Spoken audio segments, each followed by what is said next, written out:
감사로 행복과 축복의 문을 엽시다. 예, 우리 감사로 하나님 특별히 기회와 행복과 축복의 문을 열어주시는데 그 은혜를 경험하는 한 주와 우리 성도님들 되어지기를 예수님의 이름으로 축복합니다. 자, 오늘로써 그동안 하나님이 주신 10가지 행복 레시피라는 시리즈 제목으로 나누던 십계명의 말씀이 막을 내립니다. 십계명은 이스라엘 백성들이 하나님의 은혜로 애굽에서 탈출한 후에 십계명은 이 시내산에서 주신 말씀이라 이야기를 드렸습니다. 이러한 시제가 참 중요한 이유는 우리가 십계명을 어떻게 바라봐야 되는지에 대한 이해를 주기 때문입니다.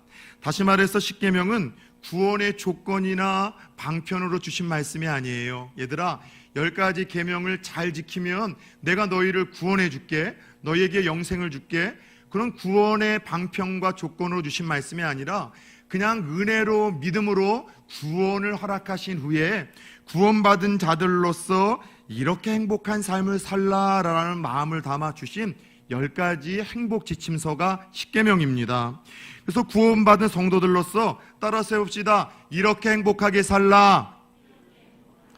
네, 아버지 하나님은 우리가 행복한 삶을 살기를 원하세요. 얘들아, 이 10가지 계명을 지킴으로 이렇게 행복하게 살아라. 그리고 너희가 속한 그 곳을 이렇게 행복한 곳으로 만들어라 라는 하나님의 사랑과 마음이 담긴 계명이 십계명입니다.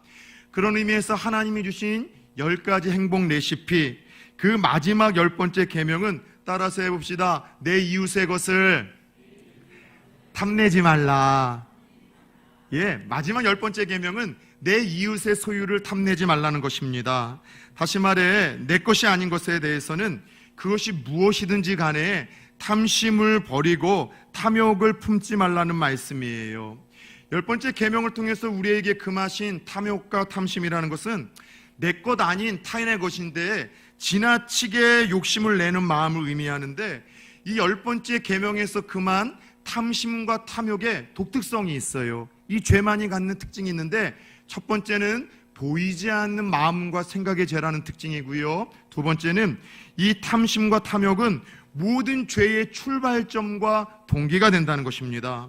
그래서 지난 우리 6계명에서부터 지난주 9계명까지 한번 더듬어 봅시다. 살인하지 말라, 간음하지 말라, 도둑질하지 말라, 거짓 증거하지 말라. 그리고 그 외의 모든 인간들의 삶에서 파생되어지는 그 범죄의 출발, 근원이 바로 무언가 타인의 것을 욕심내고 무언가 내가 가진 것을 더 많이 갖고자 하는 욕심으로부터 여러분들 시작이 된다는 것이죠.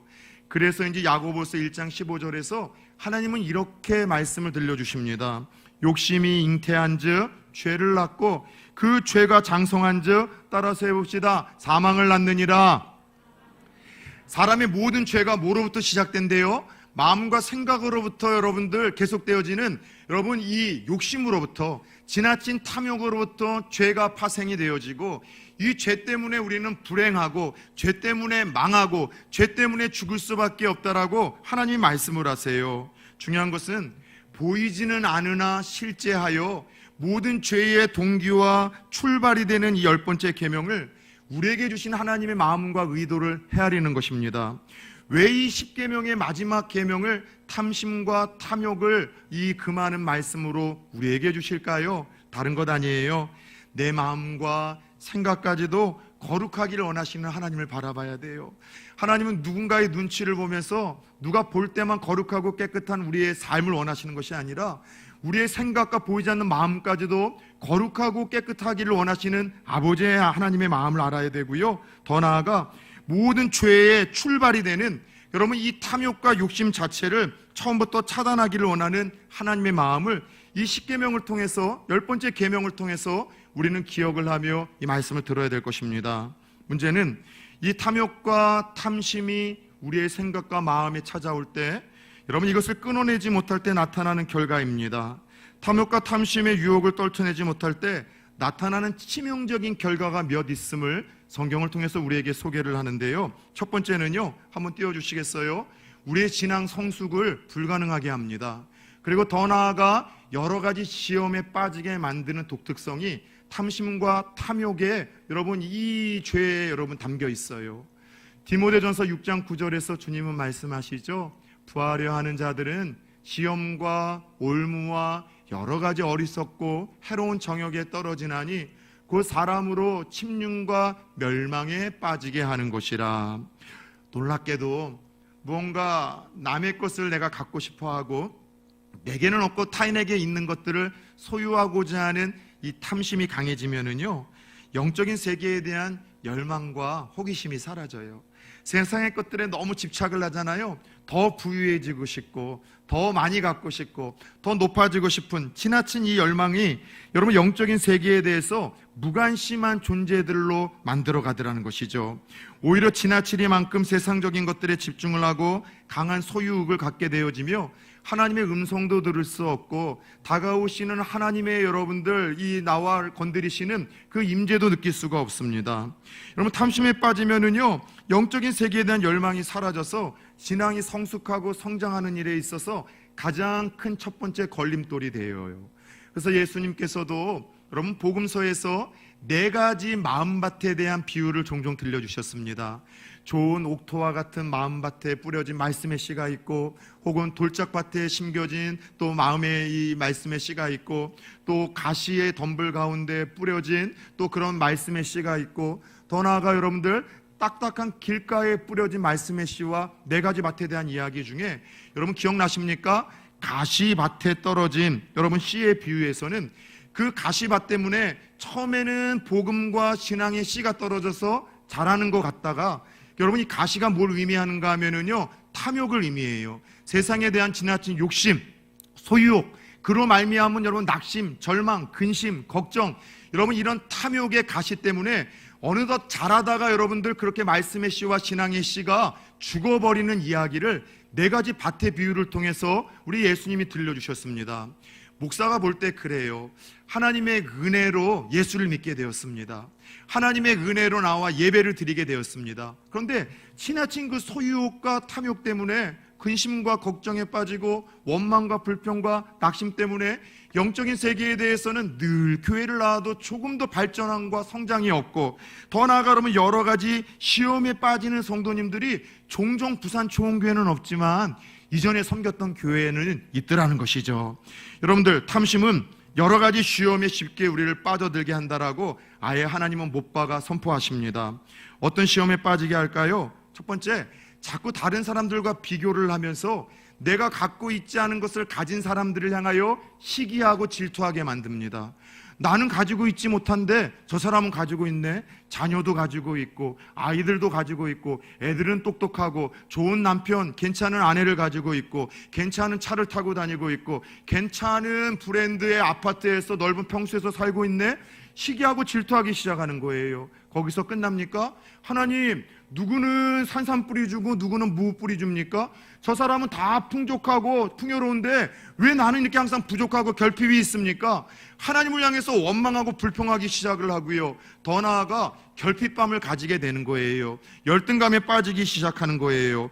그러다 보니 여러분 무언가 내게 주신 것이 많음에도 불구하고 타인의 것을 자꾸 탐내다 보니까 없는 것만 크게 보면서 자꾸 낙심하고 절망하고 불행한 삶을 살 수밖에 없는 것, 이것이 여러분들 탐심과 탐욕에 사로잡힌 여러분 이들에게 나타나는 첫 번째 여러분 부정적인 열매라고 말씀을 하십니다. 탐심과 탐욕은 우리의 신앙의 성장을 방해하며 여러 가지 시험에 우리를 빠져들게 만듭니다. 더 나아가 탐심과 탐욕의 이 죄의 결과는요, 따라 세웁시다. 공동체를 파괴한다. 공동체를 파괴해요. 지나친 욕심은요, 이기적인 사람이 되게 만들어요.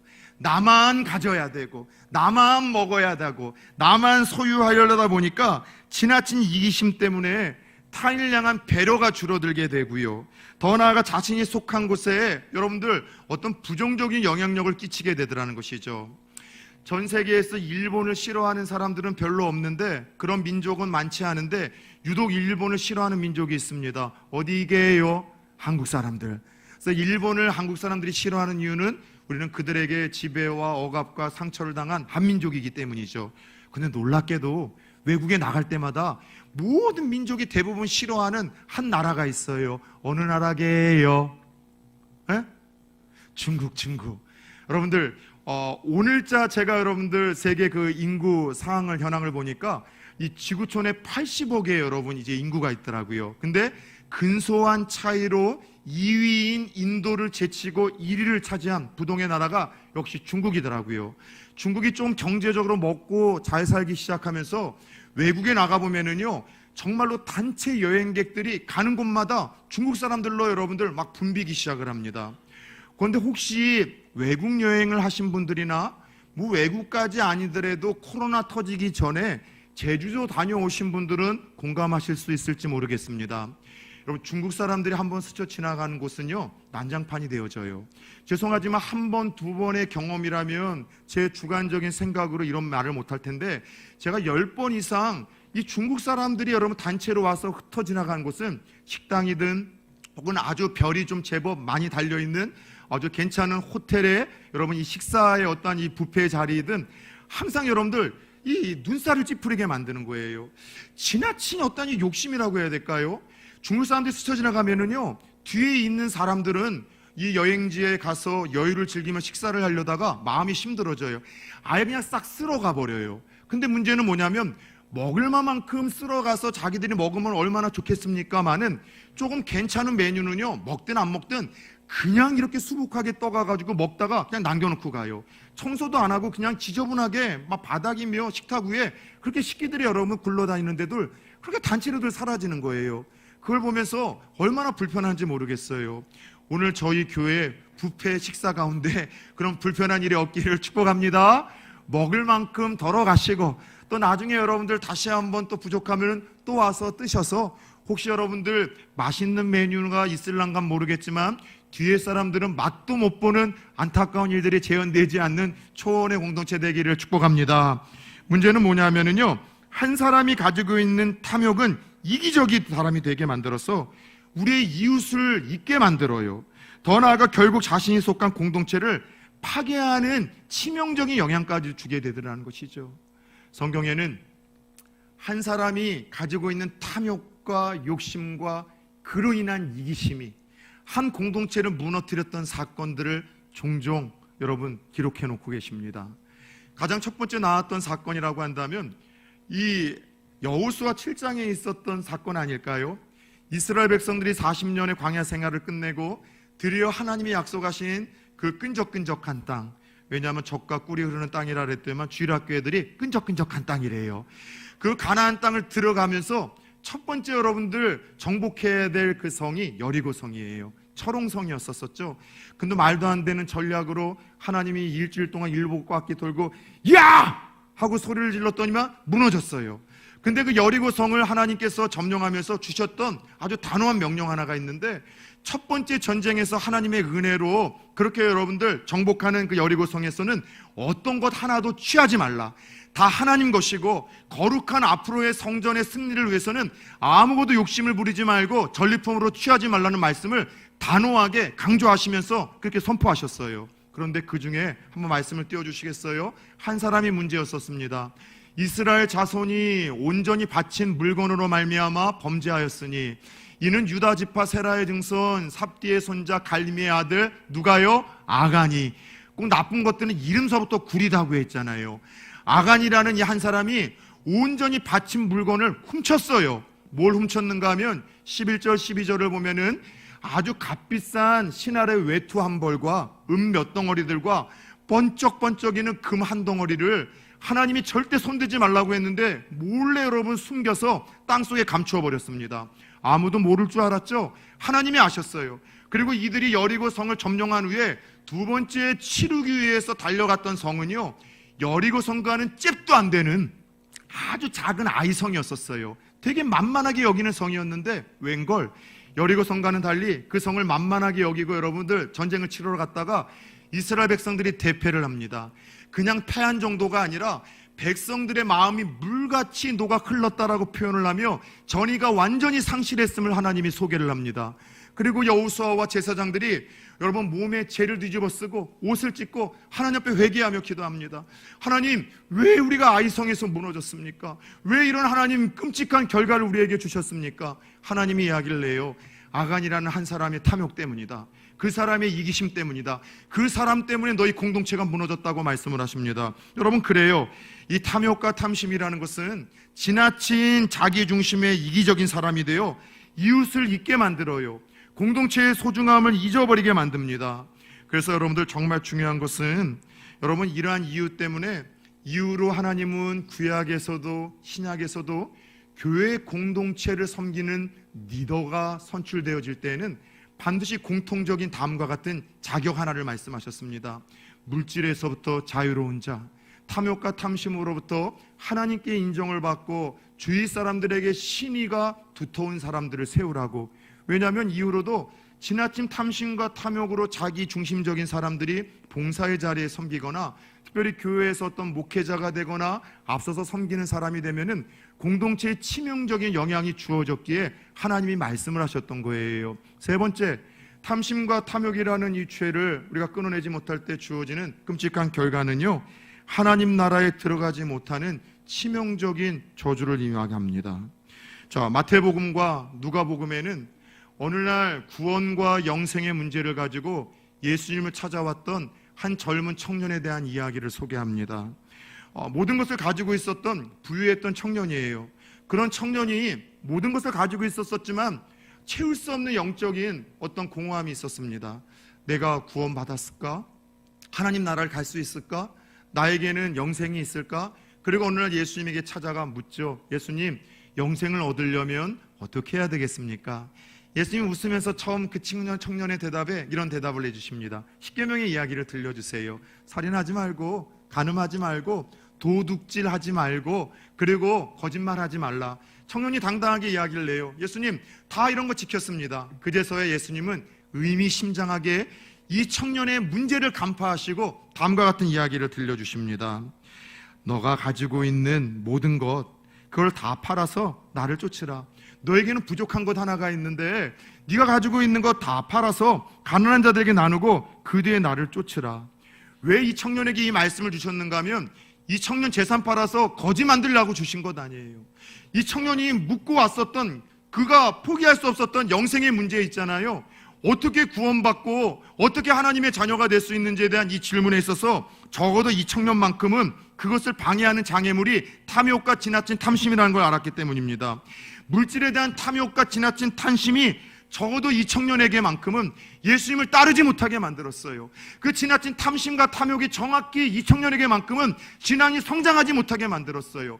적어도 이 청년에게만큼은 물질에 대한 그 탐욕과 탐심이 하나님 나라를 바라보지도 못하게 만들었고 갈 수도 없게 만들었던 것을 주님은 보셨기 때문입니다. 그러나 안타깝게도 이후의 결말을 우리는 알고 있습니다. 이 청년은요, 탐심을 버리지 못하고 예수님과 하나님 나라를 놓쳐버리죠. 그리고 이 비극적인 사건은 오늘도 우리의 세계에서 반복되고 있는 것 아닙니까? 누군가는 물질에 대한 지나친 탐욕과 이 소유욕 때문에 신앙이 성장하지를 못하는 거예요. 끊임없는 신앙생활을 하면서도 여러분 시험과 유혹에 자주 여러분 빠집니다. 여러분, 나 한 사람 때문에 다른 사람들을 배려하지 못하고 지극히 이기적인 사람이 되어 공동체에 선한 영향보다는 악영향을 주죠. 더 나아가 하나님의 나라를 여러분 잃어버리는 안타까운 일들이 오늘 한국교회 안에 얼마나 많이 재현되고 있을까요? 그렇다면 이와 같이 간과할 수 없는 마지막 10번째 계명, 이 탐심과 탐욕의 죄를 향한 처방전은 무엇일까요? 어떻게 우리는 이 탐심의 죄로부터 벗어날 수가 있을까요? 첫 번째, 주님은 이렇게 말씀하십니다. 따라 세웁시다. 자족과 감사를 회복하라. 디모데전서 6장 6절에서 8절입니다. 자족하는 마음이 있으면 경건은 큰 이익이 되느니라. 우리가 세상에 아무것도 가지고 온 것이 없음에 또한 아무것도 가지고 가지 못하리니 우리가 먹을 것과 입을 것이 있은즉 족한 줄로 알 것이니라. 여러분, 자족과 감사는요, 여러분 우리들에게 찾아오는 탐욕과 탐심의 해독제입니다. 원망과 불평의 치료제이고요, 모든 고난과 불행을 이기는 여러분 처방전이 될 수 있다는 것이죠. 참 흥미로운 것은 여러분 이 지나친 탐심, 자족과 감사를 이름으로 한 범죄 현장에 여러분 빠지고 또 다른 누군가에게도 저주를 여러분들 흘려주었었던 대표적인 사람들이 있다면 첫 인류에 있었던 아담과 하와 아닐까요? 하나님이 에덴 동산을 허락하셨습니다. 에덴 동산은 모든 것을 누릴 수 있는 풍요, 가장 만족하고 행복한 여러분 동산이었었어요. 하나님 아담과 하와에게 이렇게 약속하십니다. 얘들아, 여기서 모든 것을 누려도 돼. 이 풍족한 나무와 이 과일들, 실과들 다 너희들 거야. 다 따먹어도 되고 다 즐겨도 되고 이 모든 것을 풍요롭게 너희들이 만족하며 살아라. 그런데 딱 하나만 내가 금할게. 동산 중앙에 선악을 알게 하는 나무가 있는데 그건 건드리지 말라. 왜냐하면 자유함 속에서도 너희들이 나의 피조물이라는 걸 기억하고 너희들은 나의 명령에 순종하며 살 때 그때 비로소 이 행복과 평안함이 평생 영원토록 주어진다는 것을 약속하기 위해서 내가 이 선악을 알게 하는 나무 하나만큼은 너희들에게 허락 안 할 거야. 그런데 마귀는 어떻게 했습니까?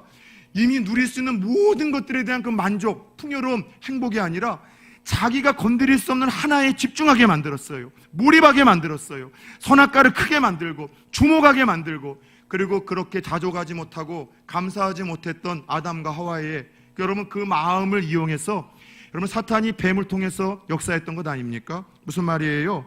마귀는 모든 것이 풍부했었던 에덴에서 한 가지 금엔 여러분 그 선악과에 집중하고 탐욕을 갖게 했어요. 오늘날도 에덴 동산에서 일어났던 영적인 사건들이 오늘 하나님의 백성들의 삶에 그대로 재현되고 있다면 믿을 수 있으십니까? 하나님이 이미 우리들에게 많은 걸 주셨어요. 두 발로, 오늘도 내 두 발로 하나님의 성전에 나와 예배할 수 있는 은혜를 주셨고, 추울 때는 따뜻하게 피할 수 있는 집, 여러분들 더울 때는 시원하게 머물 수 있는 집, 냉장고를 열면은 적어도 냉장고 파먹기라고 하죠. 며칠은 여러분 버틸 수 있는 풍성한 먹거리를 주셨습니다. 타고 다닐 수 있는 차도 주셨죠. 내 자녀들 건강 주셨어요. 나에게 평범했던 무료한 일상을 그냥 무료하게 버린 하루라고 생각하십니까? 수많은 사람들이 겪었었던 불행과 온갖 여러분 끔찍한 사건을 하나님 피해가게 하신 행운의 날이 우리에게는 무료한 날이에요. 그럼에도 불구하고 하나님은 내게 건강을 주셨어요. 가족을 주셨어요. 내게 들을 수 있는 귀를 주시고 눈을 주셨어요. 내게 머물 수 있는 집을 주셨습니다. 여러분 먹고서 즐길 수 있는 건강함을 주셨어요. 그런데 마귀는 끊임없이 오늘도 내게 없는 한 가지, 하나님이 금하셨던 그 어떤 이유로 금하신 한 가지 지목하게 만드세요. 저 사람은 가지고 있는데 너 좋은 남편 없지? 저 사람은 가지고 있는데 너 좋은 아내 없지? 저 사람이 가지고 있는 저렇게 괜찮은 아파트 있어? 넓은 집에 아파트가 있어? 풍요로운 부동산이 있어? 내게 주어지지 않은 하나를 가지고 끊임없이 자족과 감사를 빼앗아가며 탐욕과 탐심으로 우리를 불행의 자로 이끌어가는 이 영적인 싸움이 오늘도 끊임없이 여러분 우리가 알게 모르게 이 세상에서 진행되고 있는 거예요. 여러분 그래요. 하나님의 백성들은 탐욕과 욕심을 버려야 되지만 저는 오늘 여러분들 예수의 이름으로 도전합니다. 거룩한 불만족을 하나 가지셔야 돼요. 거룩한 욕심과 거룩한 탐욕이 여러분들에게 있기를 원합니다. 어떤 탐욕인 줄 아세요? 더 많은 돈을 소유하고, 더 많은 여러분들 내가 어떤 부동산을 소유하고, 더 여러분 좋고 넓은 어떤 내가 여러분들 집이나 아파트나 혹은 여러분 자동차나 여러분 그런 명품이 아니라 여러분 그런 거에 대한 불만족이 아니라 거룩한 불만족을 좀 심고 거룩한 욕심을 냈으면 좋겠어요. 내가 하나님 좀 더 사랑하고 싶다. 10년 예수를 믿어도 이 모양 이 꼴인데 그러면 내가 5년 전보다 10년 전보다 하나님 더 사랑하고 싶다. 누구는 예수 믿은 지 얼마 안 됐는데 저렇게 하나님 앞에 가까이 가고 예수 믿는 것은 이렇게 행복하다는 것을 얼굴 표정과 삶으로 경험하고 보여주고 있는데 내게는 그런 것이 없다는 것에 대한 거룩한 불만족을 좀 품고 욕심을 내면 안 되겠습니까? 하나님 더 사랑하고 싶다. 나도 하나님 더 예배하고 싶고 더 성실해지고 싶고 하나님이 약속하신 더 큰 축복의 주인공이 되고 싶고 하나님 살아계시다는 것을 목사의 말로만이 아니라 경험하고 체험하고 싶다는 거룩한 불만족을 느끼셨으면 좋겠어요. 오늘 일부 예배 때 한 젊은 집사님의 이야기가 저를 뭉클하게 만들었어요. 목사님, 요즘에 십계명의 말씀을 단 한 번도 거저 들은 적이 없고요. 목사님과 함께 드리는 부산초원교회에서 요즘에 예배를 한 번도 거저 때운 적이 없대요. 전심으로 하나님을 만나면 느끼며 나간다고 했습니다. 오늘 그런 거룩한 욕심을 한번 내보십시오. 남들이 가지고 있는 넓은 아파트, 괜찮은 직장, 연봉, 남들이 다 가지고 있는 것 그것만이 아니라 거룩한 불만족을 하세요. 하나님 더 사랑하고 싶습니다. 하나님께 더 인정받고 칭찬받는 사람이 되고 싶습니다. 하늘나라의 보화와 상급을 쌓아가는 사람이 되고 싶습니다. 더 예전보다 성결하고 성화되고 하나님 앞에서 더욱더 거룩한 사람이 되고 싶습니다. 사랑하는 여러분, 그렇습니다. 이것 외에 여러분들 모든 탐욕과 탐심에 대한 해독제는 오직 자족과 감사뿐이라는 사실을 깨닫기를 축원합니다. 원망과 불평의 치료제, 모든 고난과 불행을 이기는 처방전은 오직 자족과 감사뿐인 거예요. 사랑하는 여러분, 자족하고 감사하는 자들에게 기회의 문이 열린다는 사실을 깨닫기를 축원합니다. 주신 거에 대해서 감사합시다. 누리고 있는 거에 대해서 감사하십시다. 여러분, 보이는 사람들에게 감사하셔야 돼요. 아내들이 또 부모님들이 자주 여러분들에게 밥을 내주고, 여러분 시집 장가 다 가서 출가했는데 집이 가깝다는 이유로 반찬이라든가 음식을 자주 주십니까? 당연하게 생각하지 마세요. 배은망덕한 거죠. 감사 고백해야 돼요. 표현하셔야 됩니다. 최고의 감사는 뭐라고요? 뭐니 해도 오후간의 전철 속에 꼽히는 부모와 자식 사랑, 여러분께서 계좌 이체, 여러분들 감사를 표현하십시오. 여러분들 직장에서 누군가가 여러분의 작은 배려를 한 거, 그거 그저 여러분 흘리지 마세요. 감사하면은요 더 많이 섬기려고 해요. 여러분들에게 더 많은 기회를 주려고 합니다. 차를 타고 내릴 때 버스이든 혹은 여러분들 택시이든 사고 없이 무사히 목적지까지 데려주는 기사님한테 감사하다라고 표현을 하세요. 식당에서 여러분들 권사님들이 똑같이 여러분 폼나게 옷 입고 있으면서 식당에서 여러분들 주일마다 여러분들에게 국수를 만들어 주시고 음식 덜어 주시면서 김치 국물이 튀십니까? 감사 표현하셔야 돼요. 누군가 여러분들에게 자주 밥을 줍니까? 그거 그냥 일상으로 생각하지 마세요. 감사를 고백하십시다. 그럴 때 사람을 통해서 더 큰 기회의 문이 열리는 거예요. 여러분, 최고의 시대의 갑부 중에 한 사람은 카네기라는 사람 한 사람이 있습니다. 이 사람이 예수도 믿고 부유하다 보니까 여기저기서 좀 기부해달라고 도와달라고 그렇게 많이 요청했대요. 그렇죠? 로또 하나만 맞아도요 피곤해진다고 합니다. 그래서 로또 맞으면은요 외국으로 떠야 돼요. 그래서 가끔씩 우리 성도님들 중에 안 보이시는 분들이 있다면 저분들 로또 맞으셔서 어디 도망가셨는가 생각을 하는데, 카네기 이분에게 어느 시골 학교의 선생님이 시골에 있는 아이들에게 음악을 알려주고 싶은데 피아노가 없는데 한 대만 기증해 주시면 안 되겠습니까? 편지를 썼어요. 근데 그냥 피아노가 아니라 이 그냥 편지 봉투에 글도 없이 $100 하나를 넣어줬대요. $100가 작은 돈입니까? 10만 원이잖아요. 그런데 대부분 그렇게 보내주면은 그 부유한 갑부가 피아노 안 사주고 다음 세대 키우는 일에 힘 안 썼다고 모든 사람들이 원망하고 불평하는데, 그 시골 선생님은 $100를 받고서 감사했어요. 그리고 그걸 가지고 이제 콩도 사고 땅콩도 사고 옥수수도 사고 감자도 사고 아이들과 함께 이제 농장을 이제 체험하며 그걸 가지고서는 팔아가지고서 피아노를 구입하게 된 거예요. 그리고 그와 같이 있었었던 보내주신 10만 원으로 어떤 즐거운 일들과 어떤 결과까지 왔는지를 그 카네기에게 이 선생님이 다시 답장으로 편지를 보낸 거죠. 어떤 일이 벌어졌을까요?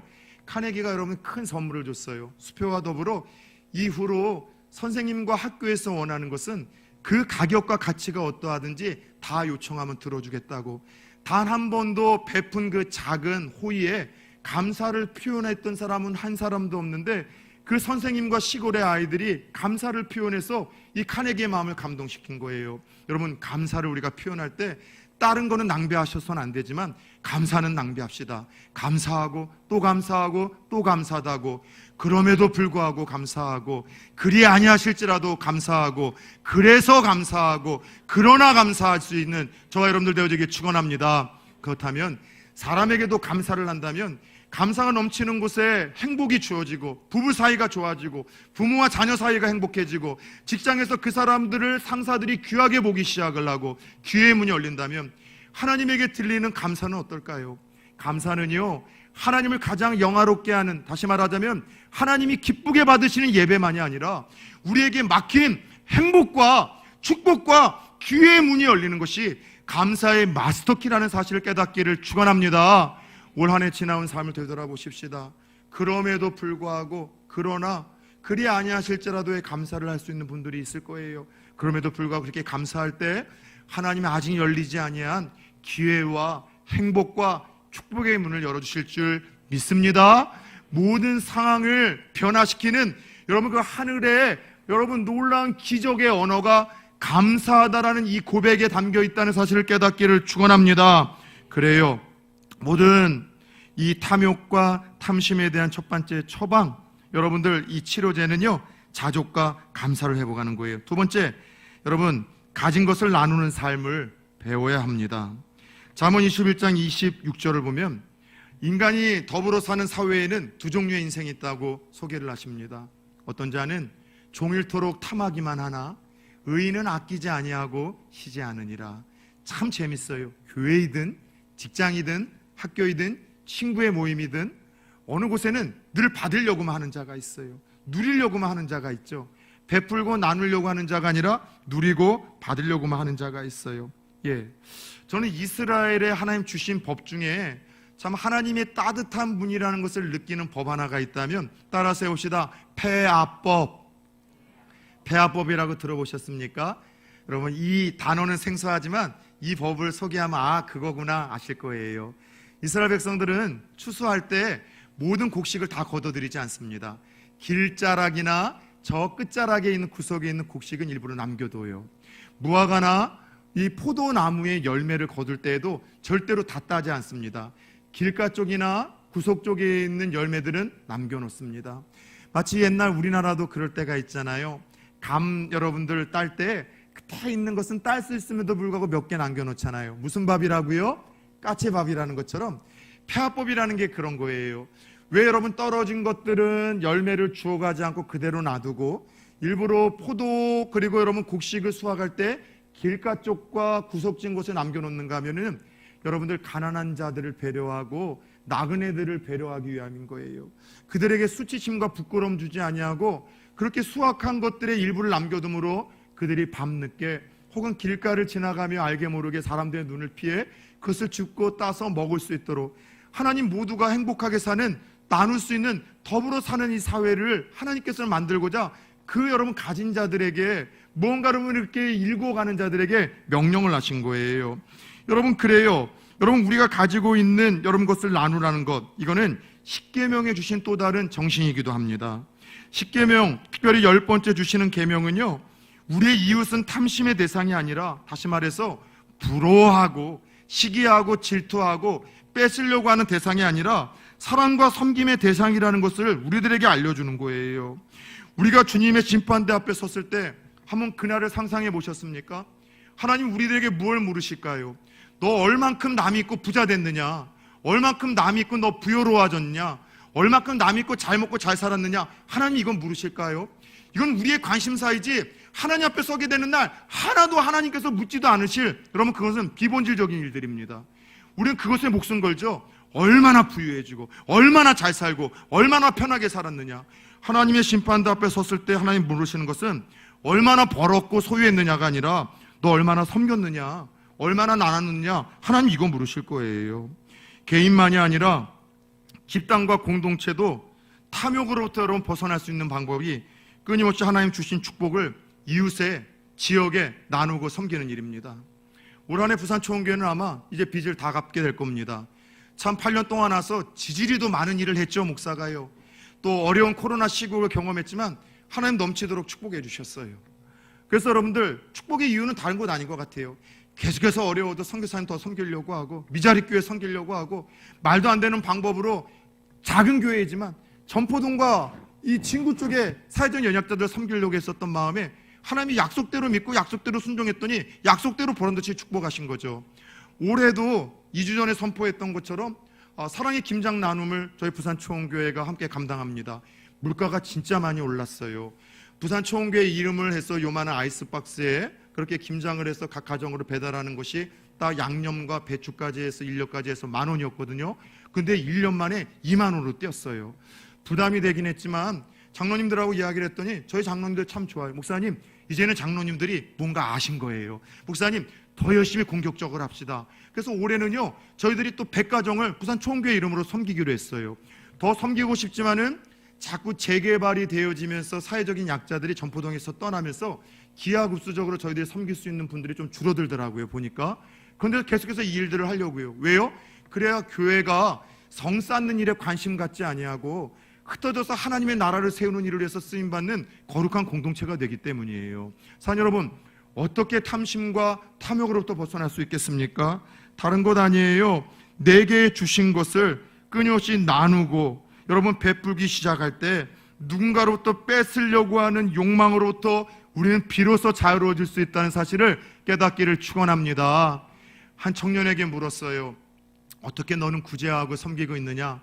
어떤 제자 훈련을 통해서 저희 부산 초원교회에 있던 청년입니다. 물었더니 목사님, 저는 그 구호 단체에 5구슬 2만 원씩 매달 섬기고 있다는 거예요.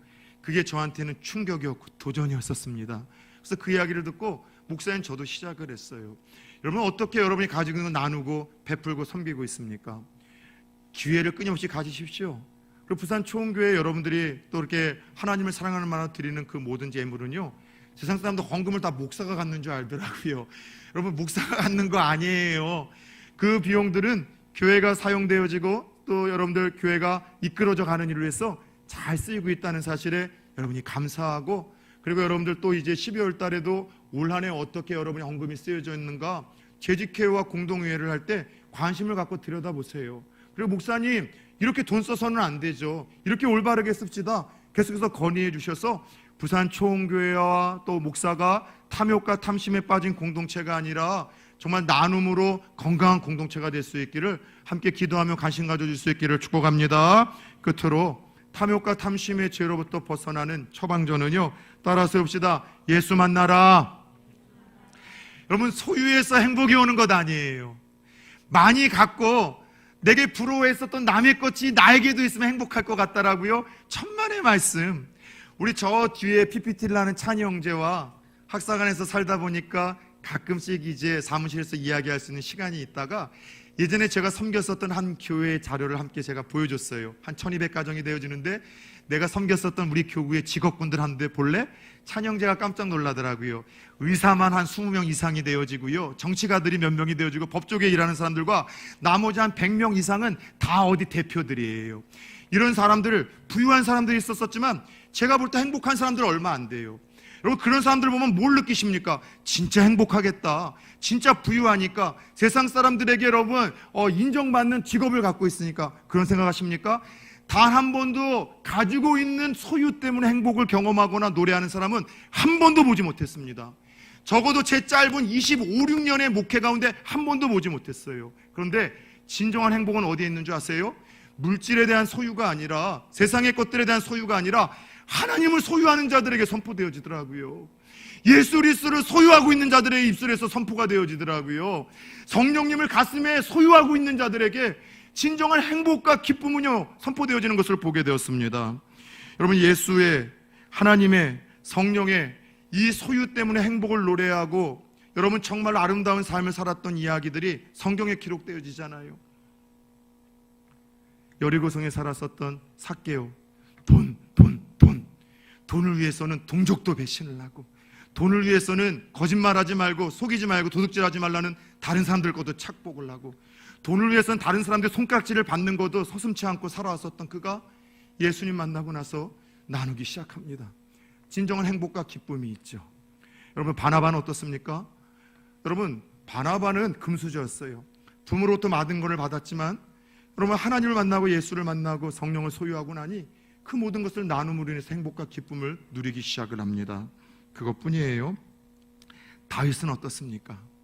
10년 동안 사울왕에 여러분 추적을 통해서 죽을 고비를 넘기면서 부족한 것 투성이, 결핍 투성이, 모자람 투성이, 걱정과 염려와 그런 두려움 투성이로 살아야 될 사람의 입에서 입만 열리면 감사가 고백되어져요. 찬양이 고백되어져요. 시편 23편 1절, 다윗의 평생 신앙 고백이 농축되어 있는 이 구절 다 알고 있잖아요. 여호와는 나의 목자시니 내게 부족함이 없으리로다. 이 고백은요, 왕이 돼서 모든 것을 소유했을 때 터져나온 고백이 아니에요. 죽을 고비를 수도 없이 느끼면서 결핍투성이, 모자람투성이, 부족함투성이, 여러분 두려움 투성이었을 때 고백했던 고백이에요. 왜인 줄 아세요? 하나님으로 충만했거든요. 예수님으로 충만했거든요. 성령님으로 충만했거든요. 여러분, 그래요. 예수님으로 소유하지 않곤, 하나님은 내 안에 소유하지 않곤, 성령님을 내 안에 채우고 소유하지 않곤 절대로 탐심으로부터 하나님의 사람들은 자유로워질 수 없습니다. 여러분들 자주 이야기를 했죠. 하나님으로 소유하고 예수로 채우고 성령으로 채우면 싸가지가 없어진다니까요. 두부지침, 두렵지 않아요. 분없지 않아요. 지치지 않아요. 힘들지 않아요. 왜냐하면 그 하나님과 예수님과 성령님 우리 안에 자족을 허락하시는 거예요. 만족을 허락하시는 거예요.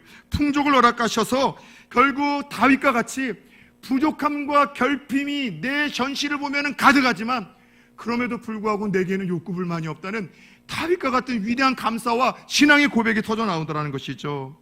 사랑 여러분, 오늘로써 우리는 하나님 주신 10가지 행복 지침서, 즉 10계명의 말씀을 이제 다 살펴보았습니다. 그동안 10계명을 10주 동안 나누고 같이 우리가 들으고 살피며 뭘 느끼셨습니까? 뭘 생각하셨습니까? 어떤 분들은 그동안 10계명의 말씀을 듣다가 다 지킬 거 뭐 같지는 않을 것 같고, 그래서 11계명을 하나님 더 주셨으면 좋겠다는 말을 하더라고요. 어떤 11계명이 당신에게 필요합니까? 했더만 들키지 말라. 11계명을 주시면 그건 잘 지킬 것 같다라는 것이죠. 여러분, 10계명을 통해서 우리에게 주시는 말씀은 결국 이 말씀 아닐까요? 얘들아, 행복은 소유에 있는 것 아니야. 세상 사람은 속아서 남들이 가지고 있는 건 나도 가지면 행복할 거라고 생각해서 하나님도 팔고 예수도 팔고 우리의 신앙도 팔고 양심도 팔고 다른 사람을 우리가 무시하면서 이기적인 존재가 되는데, 진짜 행복은, 내가 너희들에게 주고자 하는 그 행복은 소유를 통해서 얻는 것이 아니라 하나님 사랑할 때 얻을 수 있는 것이고, 하나님이 사랑하라고 이야기했었던 이웃들과 더불어 살아갈 때 너희가 얻을 수 있는 거야. 더 나아가 이미 준 것들을 헤아려 에덴 동산처럼 다 누릴 수 있는 풍족한 것에서 그만 하나에 집중하는 것이 아니라, 없는 것 하나가 아니라 이미 주신 것을 헤아리며 자족하고 감사할 때, 하나님을 소유할 때, 그때 진짜 세상 사람들은 죽었다 깨어나도 경험할 수 있는 행복과 기쁨이 너희들에게 주어질 수 있는 거야. 10계명을 통해서 주시는 말씀은 이거예요.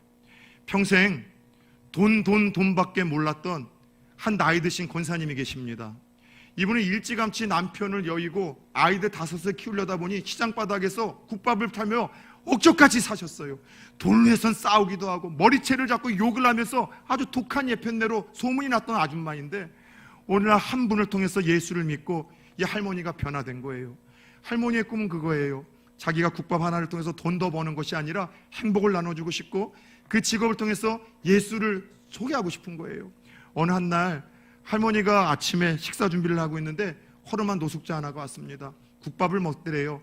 할머니는 계속해서 복음 전할 시간만, 눈치만 보고 있었죠. 다 먹으면 내가 예수 전해야지, 복음 전해야지. 근데 노숙자가 갑자기 밥을 다 먹더니 거의 끝날 때쯤에 눈치를 보더니만 후다닥 문을 열고 막 도망을 가더래요. 돈이 없으니까 그냥 도망쳤던 거예요. 먹튀라고 하죠. 할머니가 그럼 놀라가지고서 식당 문을 열고서 소리치기 시작을 했습니다. 돈이 없어서 도망가는 그 노숙자를 향해서, 여보게 뛰어가지 마, 천천히 가, 넘어질 수 있어. 배고프면 또 와도 돼. 여보게 뛰어가지 마, 넘어질 수 있어. 괜찮아, 배고프면 또 와도 돼. 며칠 뒤에 노숙자가 꼬깃꼬깃 접혀있는 지폐 몇 장을 할머니에게 내밀면서 이야기를 하더랍니다. 할머니가 전하려고 했던 그 예수, 나도 믿고 싶습니다. 사랑 여러분, 하나님을 사랑합시다. 이웃을 사랑합시다. 주신 것들에 대하여 자족하고 감사합시다. 그것이 하나님이 우리에게 주고자 하시는 진정한 행복의 비결입니다.